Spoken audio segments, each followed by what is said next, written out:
Hi friends, welcome to my canteen. இன்றைக்கி நம்ம சேனலில் ஒரு டின்னர் ரெசிபி தான் பார்க்க போகிறோம். அதுவும் ரொம்ப ஹெல்த்தியான டின்னர் ரெசிபி இது.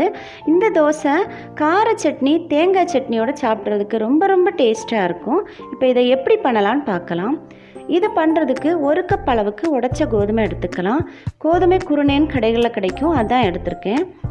1/2 கப் பச்சை பயிறு அதையும் ஒரு பவுலில் சேர்த்துக்கலாம். இப்போ இது ரெண்டையும் நல்லா வாஷ் பண்ணிவிட்டு மூழ்கிற அளவுக்கு தண்ணி சேர்த்து 5 மணி நேரம் நல்லா இதை ஊற வச்சிடலாம்.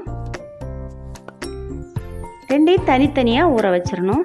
இதை மார்னிங் பிரேக்ஃபாஸ்ட் ரெசிபியாக கூட நம்ம இதை பண்ணலாம். அப்படி பண்ணணும்னா நைட்டே இதை ஊற வச்சிடணும். அப்போ தான் காலையில் அரைக்கிறதுக்கு நல்லா சாஃப்டாக ஊறி இருக்கும்.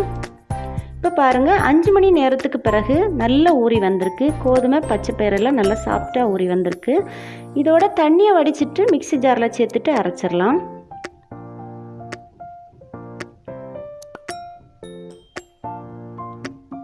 இது கூட 3 பச்சை மிளகாய் சேர்த்துக்கலாம். ஒரு சின்ன துண்டு இஞ்சி சின்னதாக கட் பண்ணி சேர்த்துக்கணும்.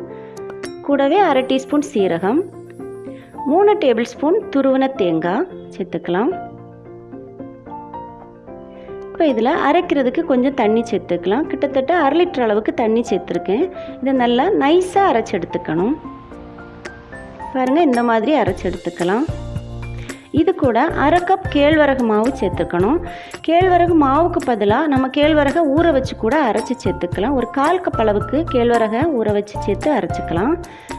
இப்போ திரும்பவும் ஒரு வாட்டி இதை மிக்சியை ஓட விட்டுட்டு மாவை ஒரு பவுலில் சேர்த்துக்கலாம்.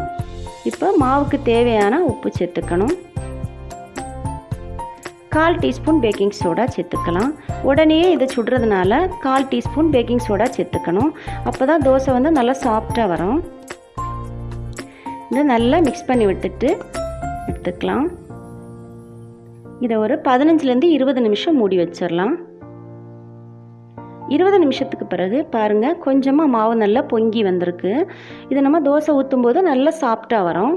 இப்போ ஸ்டவ்வில் ஒரு பேன் சூடாக வச்சுருக்கேன். இதில் இப்போ நாம் மாவை சேர்த்துட்டு தோசையாக ஊற்றிடலாம். இதை நல்லா நைஸாக இல்லாமல் கொஞ்சம் திக்காக போட்டு எடுத்துக்கலாம். மேலே கொஞ்சம் துருவின கேரட், கொஞ்சம் வெங்காயம், கொஞ்சம் மல்லி இலை சேர்த்துக்கலாம். கொஞ்சமாக நெய் ஊற்றி சுட்டு எடுத்துக்கலாம். நெய்க்கு பதிலாக எண்ணெயும் சேர்த்து பண்ணலாம். நெய் ஊற்றி பண்ணும்போது நல்ல வாசனையாகவும் இருக்கும், டேஸ்ட்டாகவும் இருக்கும். கேரட் வெங்காயம் துருவி வச்சுருந்தது இந்த வீடியோவில் ஆட் ஆகலை, சேர்த்துக்கோங்க நீங்கள். இப்போ பாருங்கள், நல்ல தோசை வெந்து வந்துருச்சு. பார்க்குறதுக்கு நல்ல கலர்ஃபுல்லாக இருக்குது. டேஸ்ட்டும் சூப்பராக இருக்கும். இது குழந்தைகளும் இந்த கலர்ஃபுல்லாக இருக்கிறத பார்த்தே விரும்பி சாப்பிடுவாங்க. ரொம்ப ஹெல்த்தியான தோசை இது. ரொம்பவும் ஹெல்த்தியான வீட் பச்சைப்பயிர் தோசை ரெடி ஆயிருச்சு. இது வீட்டில் இருக்கிற வயசில் பெரியவங்களுக்கு ரொம்ப நல்லது. இது வந்து நிறைய கால்சியம் சத்து இருக்குது. அதே நேரம் நிறைய புரோட்டீன் சத்து இருக்குது இதில். இது உடம்புக்கு ரொம்ப நல்லது. அதே நேரம் எலும்புக்கும் நல்ல பலத்தை கொடுக்கும். ஃப்ரெண்ட்ஸ், நீங்களும் வீட்டில் ட்ரை பண்ணி பாருங்கள். எப்படி இருந்ததுன்னு கமெண்டில் சொல்லுங்கள். இந்த வீடியோ உங்களுக்கு பிடிச்சிருந்துச்சுன்னா லைக் பண்ணுங்கள், ஷேர் பண்ணுங்கள், சப்ஸ்கிரைப் பண்ணுங்கள். மறக்காமல் பெல் ஐக்கானையும் கிளிக் பண்ணுங்கள். தேங்க்ஸ் ஃபார் வாட்சிங்.